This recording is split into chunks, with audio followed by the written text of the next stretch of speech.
Allahun Azza wa Jall e falenderojmë, prej Tij falë dhe ndihmë kërkojmë, salavatet dhe selamet i ja dërgojmë Muhammedit sallallahu alaihi wasallam, familjes së Tij të ndershme, shokëve të Tij fisnik dhe gjithë ummetit të Tij deri në ditën e gjykimit. Xhamati i ndershëm, jemi në prag të disa festave që i quajmë të ashtu quajtura festa të cilat nuk janë tonat, nuk na kanë hije neve që me marr pjesë aty. Festa të cilët janë të feve tjera, të kombeve tjera, kështu që neve ata nuk na kanë hije që me i festu as fetarisht e as kombëtarisht. Por unë nuk do të ndalëm këtu, do të ndalëm të një element tjetër që është bo pjesë përbërëse e këtyre festave, e ajo është alkoholi. Dhe themi jo alkoholit. Jo alkoholit sepse alkoholi prish mendjen, sepse alkoholi prish dinin, sepse alkoholi i dhron Allahun Azza wa Jall, sepse alkoholi prish familjen, sepse alkoholi sjell armiqësi mes besimtarëve, sepse alkoholi në përkomb pasurinë, në përkomb mallin, në përkomb familjen, në përkomb nderin dhe prish moralin e njeriut dhe parimisht edhe besimtarit. Xhamati ndershëm, Allahu Azza wa Jall në Kur'an thot: إنما الخمر والميسر والأزلام والأنصاب رجس من عمل الشيطان فاجتنبوه لعلكم تفلحون. Thot me të vërtet alkoholi, bigjozik, komari dhe putat idhujt janë fllitësina nga veprat e shejtanit. Janë punë të shejtanit, janë punë të cilët shejtani va mëson njerëzve. Fajtanibuhu la'allakum tuflihun.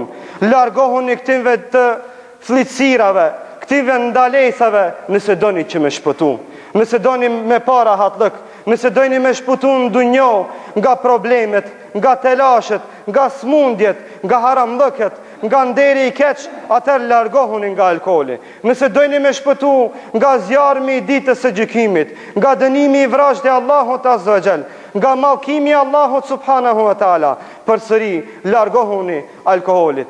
Largohuni kësaj pije të dëmshme, e të keqe, e keqprurëse, e keq rezultuese. Kjo pije e cila është e dëmshme, besimtarit nuk i ka hije që t'i afrohet asaj.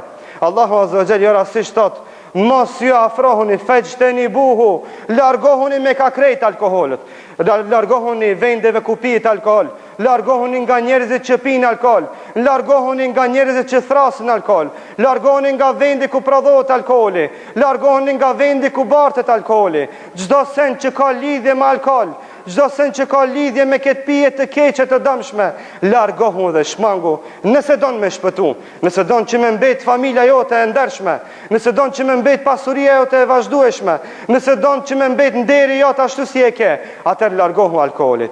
Sa e sa familje janë prish dhe janë rënu për shak të një gote, për shak të një bardaki alkohol, për shak të një pije që ajo ka shkaktu që ai mu bo pianec, e me shku dhe prish familjen e vet, e mundon nga gruaja e vet. Sa jetima na kanë bet për shkak të alkoolit, sa vajza qajnë për babën e vet për shkak të alkoolit, sa djem kajnë për kujdestarin e vet për shkak të alkoolit, e sa jetima kanë bet pa buk, pa bab, pa kujdestar për shkak të një gote. Fillon me një gotë, me një bardak, mbaron me shishe, ajo s'ka fund. Mbaron me bure, ajo përsëri s'ka fund.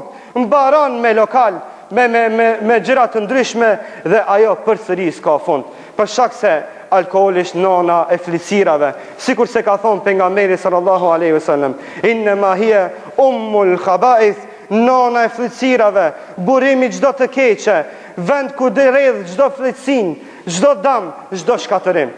Xhamati ndershëm, kuptoni këto fjalë që po i tham.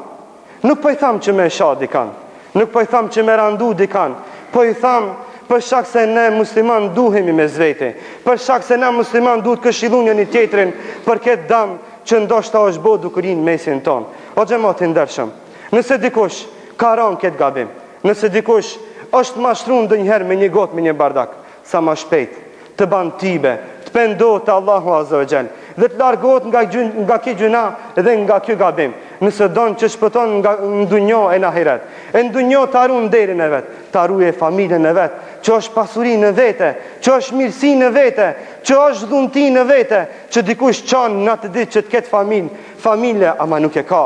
E ti cilë e ki këtë familje, të ka dhonë Allahu pasuri, të ka dhonë men, të ka dhonë këtë mirat, a ja vlen, a është e udhës, a të paguhet që për një gotë alkohol kretë këto mishit, jo vallahi si ja vlen.